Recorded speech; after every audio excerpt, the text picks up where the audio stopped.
The call came at 4:47 in the morning, and I knew before I even picked up the phone that something was wrong. Not the kind of wrong where you spilled something or forgot to lock the back door. The kind that settles into the base of your skull like a cold stone. 28 years as a detective with the Metro Nashville Police Department taught me to read the temperature of a moment before it fully arrived. That phone, ringing in the dark, had a particular weight to it. "Is this Virgil Hatcher?" A woman's voice. Controlled, but underneath the control something thin, like a wire pulled too tight. "It is." "Mr. Hatcher, this is Vanderbilt University Medical Center. Your son was brought in approximately 40 minutes ago. He was in a vehicle accident on I-65 North. Head trauma. He's critical, and the surgical team needs you here immediately." The words hit in sequence. Vehicle accident, head trauma, critical. My son was 34 years old, lived in the guest wing of my house with his wife Tamara. He'd gone out the previous evening, said he and some work friends were catching a Predators game. "How serious?" I asked. My voice came out steadier than I felt. "Sir, please come now. They'll explain everything when you arrive." The line went dead. I sat on the edge of the bed for exactly 4 seconds. Then I got dressed in the dark, muscle memory from years of middle-of-the-night crime scenes, and drove south toward downtown on streets that were still empty and orange under the highway lights. I ran one red light at Charlotte Avenue, didn't hesitate, didn't care. The Vanderbilt ER entrance was all glass and cold fluorescent and the smell of industrial cleaner. I gave my name at the front desk. A young man in scrubs checked his screen, checked it again, scrolled, frowned. "Sir, I'm not showing any admission under that name tonight." "Kyle Hatcher, Kyle, car accident on I-65 head trauma, brought in about 45 minutes ago." More clicking, more scrolling. He excused himself and made 2 calls, both quiet enough that I couldn't hear the details. When he came back, the frown hadn't left his face. "I've checked ER intake and the trauma unit. There's no record of your son being admitted this evening. No vehicle accidents matching that description either." The fluorescent lights hummed overhead. A monitor beeped somewhere down the hall. I looked at this young man, genuinely confused, genuinely trying to help, and felt the panic begin to drain out of me, replaced by something colder and much more familiar. The same chill I'd felt 2 decades ago when a witness's story lined up too perfectly, when the details were right but the rhythm was wrong. Someone had called me from a number I didn't recognize, delivered a script, and hung up before I could ask a question that might unravel things. I thanked the young man and turned toward the exit. That's when a hand closed around my forearm. Firm, decisive. Not the grab of someone frightened, the grip of someone who knew exactly what they were doing and had been waiting for the right moment to do it. I turned. A woman in scrubs, mid-40s, dark hair pulled back tight, eyes that carried the specific exhaustion of a 12-hour night shift but burned with something sharp underneath. Her name badge read Carmen Delgado, RN. "Shh." She brought 2 fingers to her lips. "Don't make a sound. Come with me right now." 30 years of reading people in interrogation rooms. She wasn't lying. She wasn't confused. She was afraid, not for herself, but of wasting time. I went with her. She moved fast through a side corridor, pushed open a supply closet, and positioned me against the far wall beside shelves, stacked with linens and IV supplies. She left the door cracked 2 inches, just enough. "Your son," she whispered, close enough that I could smell the coffee on her breath. "He is not injured." I started to speak. She gripped my shoulder. "I know," she said, "just watch." The corridor outside was empty. For almost a full minute, nothing moved. Then footsteps echoed from the left, and my son walked into view. Kyle, 34 years old, walking with his usual loose-shouldered stride, the same way he'd walked since high school. No limp, no bandage on his head, no hospital gown, jeans and a flannel shirt, a jacket thrown over his arm like he was heading to a Sunday brunch. Beside him, a man in a white coat. I didn't recognize him. Early 50s, silver at the temples, the particular posture of someone performing authority rather than possessing it. They stopped about 20 feet from where I stood hidden. Carmen's hand pressed harder against my shoulder. "He'll want documentation." My son's voice, casual. "He used to do fraud investigations. Don't give him anything he can actually check." "The imaging I have is generic," the man in the coat said. "Standard neuropresentation. He won't know the difference." He might. That was Tamara. She appeared from a doorway I hadn't noticed, holding a paper coffee cup with both hands. My daughter-in-law. Her voice was patient and practical, like she was running a project review at work. Let me handle the emotional part. You handle the paperwork. He needs to believe this is real before he asks too many questions. The figure we discussed, the man in the coat said. 78,000. He has it. Tamara sipped her coffee. Retirement account, equity in the house, savings. We've seen the statements. He keeps everything liquid because he doesn't trust the market after '08. It'll take him 2, maybe 3 days to pull together, but he'll do it. Why? My son asked. She looked at him. Because you're his only child and he loves you. She said it without warmth, like a fact, like an equation. My son laughed once, short, flat. The old man will do anything for family. They walked away down the corridor. I stood in that supply closet and did not move for a very long time. Carmen released my shoulder. We stepped out into the empty hallway. She looked at me with something careful in her face, like she was checking whether I was about to fall apart. I was not about to fall apart. I overheard them an hour ago, she said quietly. Empty patient room down the hall. I was restocking the crash cart. They didn't see me. She paused. I'm sorry you had to witness that. Don't apologize, I said. My voice came out level and cold. You did me a service. Would you be willing to testify to what you heard if it comes to that? She didn't hesitate. Yes. I asked for her contact information. She wrote it on the back of a supply request form. Neat, precise handwriting. I folded it and put it in my jacket pocket. Then I walked to my car. I sat behind the wheel in the parking structure and allowed myself 90 seconds. Hands on the wheel, knuckles white, breathing controlled and deliberate. The rage was physical. I could feel it behind my sternum, trying to find a way out. I let it rise. I let it peak. Then I put it in a box and closed the lid. Emotion was a tool, not a driver. 28 years in homicide had taught me that the investigators who got personally invested made mistakes. They missed things. They moved too fast. I was not going to move too fast. Kyle's bedroom light was on when I got home. He heard my car in the driveway, I assume, because he appeared in the kitchen doorway wearing a puzzled expression that was perfectly calibrated, just enough concern, not too much. Dad, you okay? You went out? Couldn't sleep, I said. Went for a drive. He watched me. I made myself look tired and shaken, which wasn't entirely a performance. I told him I'd been having nightmares since his mother passed. He nodded with practiced sympathy and told me I should see someone about that. I said I'd think about it. I lay in my bed and stared at the ceiling until 5:30, then got up and started planning. The next morning, I drove across town to a branch of my bank I'd never used, opened a new savings account, and transferred $140,000 out of my primary account. The primary now showed $82,000, enough to cover the fake surgery with room to spare, in case they checked. They would check. I knew they would. Tomorrow was methodical. From the bank, I drove downtown to see an estate attorney I'd found through the Tennessee Bar Association's referral directory. A firm I had no prior relationship with, no connections that could be traced back through the obvious channels.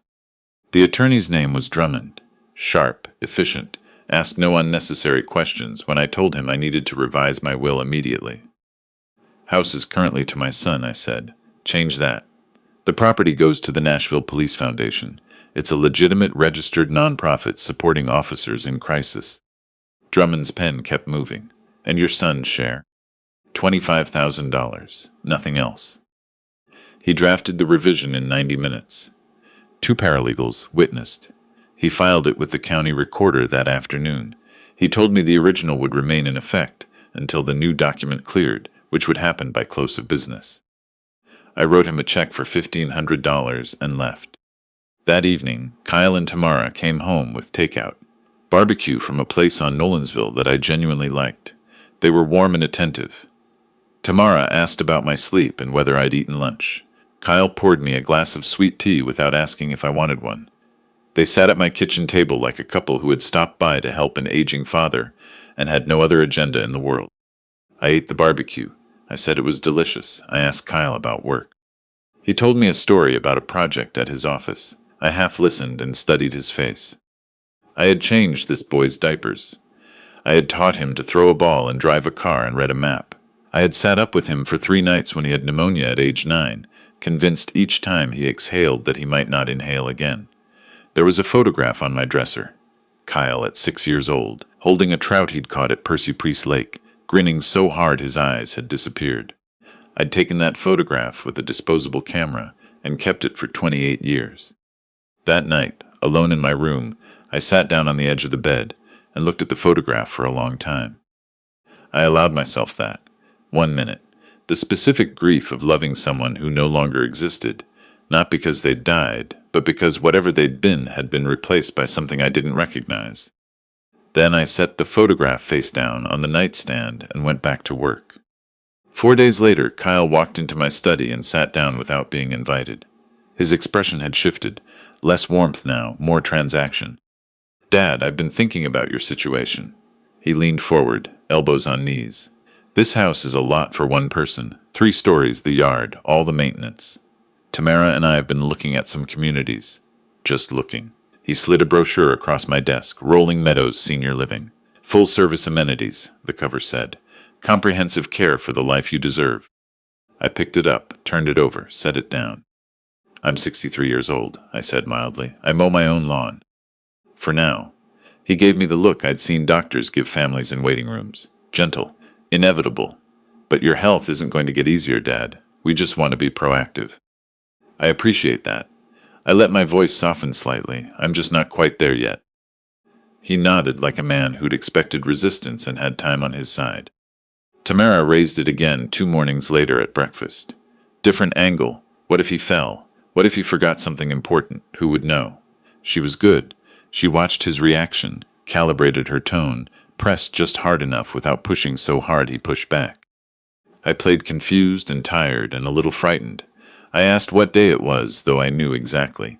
I set my coffee cup down in the wrong place, then looked at it like I wasn't sure how it got there. Tamara's eyes went to Kyle's across the table, the briefest look, satisfied.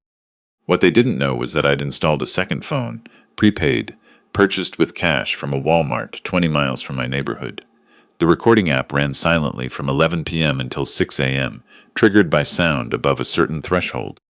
The phone sat on the nightstand in the guest room, the one where they slept, on the other side of the wall from the room they'd assigned me when they subtly suggested I'd find it easier to be on the ground floor. I let them move me to the ground floor room. It gave me better access to the wall.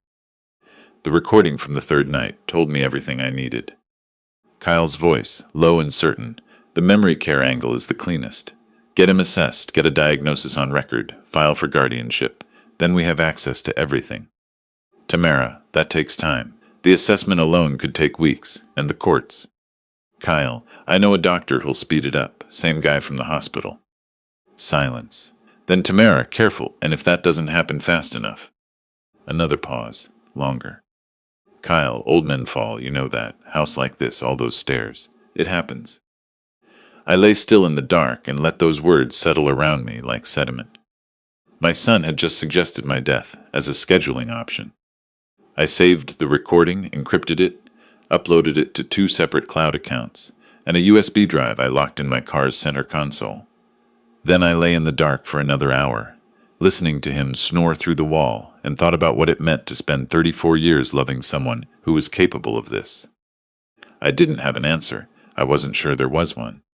The following Tuesday, I met with Carmen Delgado at a coffee shop in Bellevue, away from Vanderbilt and away from my neighborhood. She arrived 5 minutes early, ordered a black coffee, and sat with her hands folded on the table like a woman who'd decided to do something difficult and had made her peace with it. My attorney Drummond met us there as well. Carmen's deposition took 40 minutes. Her voice was steady throughout. She described exactly what she'd heard, Kyle and Tamara and the man in the white coat, the $78,000 figure, the plan to present false imaging and collect before I could ask the right questions. When Drummond asked if she was certain about the details, she looked at him without blinking. "I was 3 feet away," she said. "I wrote it down in the parking lot as soon as I could get to my car. I have the notes." She produced them, notebook paper, dated, timed, initialed. Drummond photographed every page. She signed the notarized affidavit without her hand wavering. From that meeting, I drove directly to my bank's fraud prevention line and reported the scheme in full. The bank's fraud manager listened, confirmed they would place a flag on my account, and monitor for any attempts to access funds or alter account authority. He told me they'd had a power of attorney form submitted online 3 days earlier that had failed their identity verification protocols. Someone had used my name and social security number, but the bank's systems had flagged a discrepancy in the submission metadata. They had a copy of the document. I asked him to send it to my attorney. That afternoon, Drummond forwarded me the document. The signature was mine, reproduced perfectly. Tamara was a paralegal before she'd stopped working, which I had always thought was a coincidence. It was not. I had 8 days before I'd told them I could pull together the surgery money. I used 6 of them. On the 7th day, I drove back to Vanderbilt with a cashier's check for $78,000 in my jacket pocket. I'd photographed it from 4 angles before I left the house. The man from the supply closet was waiting in a consultation room near the East Wing. He introduced himself as Dr. Weston, spoke about my son's condition with the measured gravity of a man who'd rehearsed in front of a mirror. He showed me imaging on a light board. Spinal compression, he called it now, a different diagnosis than the original story. I noted the inconsistency. I said nothing. Kyle was in a room down the hall, wearing a cervical collar. He took my hand when I reached his bedside. His eyes did the thing they'd always done when he wanted something. Went soft, a little young, a little helpless. He'd had that look since he was 7 years old. Tamara stood by the window. She watched me with an expression I recognize now, calculation wearing the mask of compassion. I told them not to worry about the money. I told them family was everything. I handed the check to Dr. Weston in front of Kyle, in front of Tamara, in front of a nurse who happened to be standing in the doorway, 4 witnesses to a payment made under false pretenses, evidence of completed fraud, not just conspiracy. Drummond filed the complaint the next morning. The bank froze the transaction 2 hours later. Tamara's phone rang at 2:17 in the afternoon. I heard her take the call from upstairs. Her voice started controlled and went shrill within 20 seconds. She found me in my study. The bank froze the payment. I looked up from the book I was reading. I'm sorry? Don't. Her voice was tight and cold and finally completely unmasked. You filed a complaint. You did this. If there's nothing irregular about the transaction, I said, the bank will release it after their review. You know exactly what you did. She stepped into the room. You're destroying your own family over money. I'm not destroying anything. I set down my book. I'm reporting fraud. There's a distinction. Kyle appeared behind her in the doorway. His face had the particular gray color of a man who's just realized the ground he's standing on isn't solid. Neither of them spoke for a long moment. We'll contest it, Tamara said. You're welcome to. They left. 2 weeks later, Drummond called on a Thursday morning to tell me the Nashville DA's office had accepted the case. Dr. Weston's medical license was suspended pending investigation. The $78,000 check was returned in full with a $12,000 civil penalty from the hospital's insurer. Carmen Delgado's testimony had been formally entered into the case record. The forgery charge against Tamara, based on the fake power of attorney document, carried a Class D felony in Tennessee. Attempted theft of property over $60,000 was a Class B. The DA was pursuing both. I served eviction notice that afternoon. 30 days, legally airtight, filed with Davidson County the same day. Kyle came to my study that evening. He sat in the chair across from my desk. He didn't try to explain or justify. He'd passed through anger already, arrived somewhere quieter and worse. She planned this, he said, Tamara. I went along with it, but she... You laughed, I said. He stopped. In the corridor at the hospital. You laughed when you said I'd give everything to save my son. I held his eyes. I heard you. I was 12 feet away. The silence stretched. He looked at his hands. I'm your father, I said. I've been your father for 34 years. I drove you to practice and sat in the cold at your games and drove an hour in a snowstorm when you called at midnight with a flat tire. I kept every report card you ever brought home. I have a photograph of you from 1997 with a trout that I have never once considered throwing away. I love you in a way that doesn't require you to have done anything to earn it. I paused, and you looked at all of that and decided I was useful. He didn't speak. His jaw worked.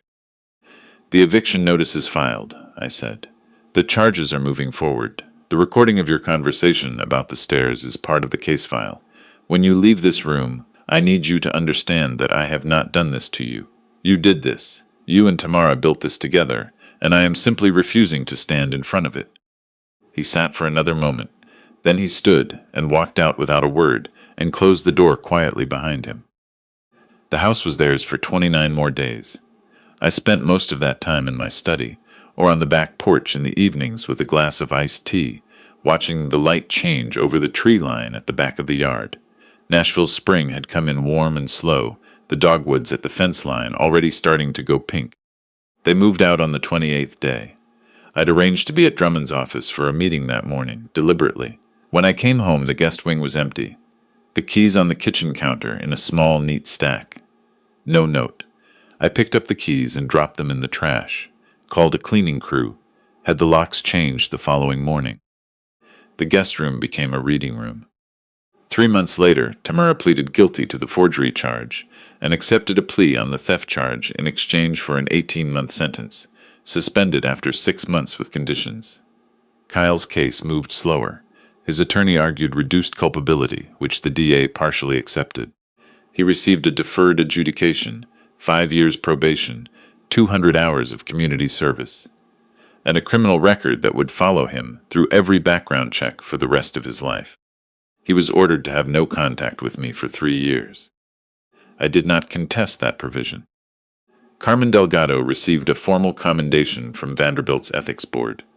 The hospital implemented a new protocol. No high-cost procedures could be authorized without dual physician review and independent patient verification. She was promoted to charge nurse on the overnight trauma floor 6 weeks later. She called to tell me. "Other people won't go through what you went through," she said. "That matters more than any of the rest of it," I told her. And I meant it. I stood on my back porch on a Thursday evening in late May, watching a thunderhead build to the west over the Cumberland Hills, the kind of storm that rolls into Nashville like it has somewhere specific to be. The dogwoods were done for the season. The yard needed mowing. My yard, my fence line, my house, my porch, mine in every sense that mattered now. The financial accounting was complete. The money had come back. The property was protected under a will I'd filed before any of it became public. If I died tomorrow, the house would serve people who'd spent their careers trying to make this city safer, and Kyle would receive $25,000 and nothing else. I thought about what Carmen had said on that first morning in the corridor, when I'd thanked her for taking a risk. She'd looked at me like the thanks was unnecessary. It's the right thing to do. 4 words, no hesitation. I'd spent 28 years building cases in rooms where those 4 words were frequently the most complicated thing in the room. Right and legal, right and smart, right and survivable, those didn't always overlap. Carmen had made them overlap, quietly, at 5 in the morning, at risk to her own career, because a stranger needed someone too. That stayed with me. The storm hit the western suburbs first, the way they always do, and I could see the curtain of rain moving across the valley, darkening the hills in sequence. Lightning somewhere inside the clouds, not dramatic yet, just the system reminding you it was serious. I went inside before the rain reached my porch, locked the new deadbolt with the new key, and settled into the armchair in the reading room, the room that had been their room, that smelled now of fresh paint and cedar and nothing else, and picked up a book I'd been meaning to read for 3 years. The rain came down hard and steady against the windows. The house was quiet. Outside, Nashville kept moving, millions of people heading toward their ordinary Thursday evenings. Inside, I turned the first page. Some people will tell you that justice feels like a victory, like winning something, like standing over a field after the battle is done. That's not what it felt like to me. It felt like silence, like clean air after a long window stays shut, like sitting in your own house on a rainy evening and understanding, without drama, that everything in the room belongs to you and no one is planning anything through the wall. That was enough. It always was.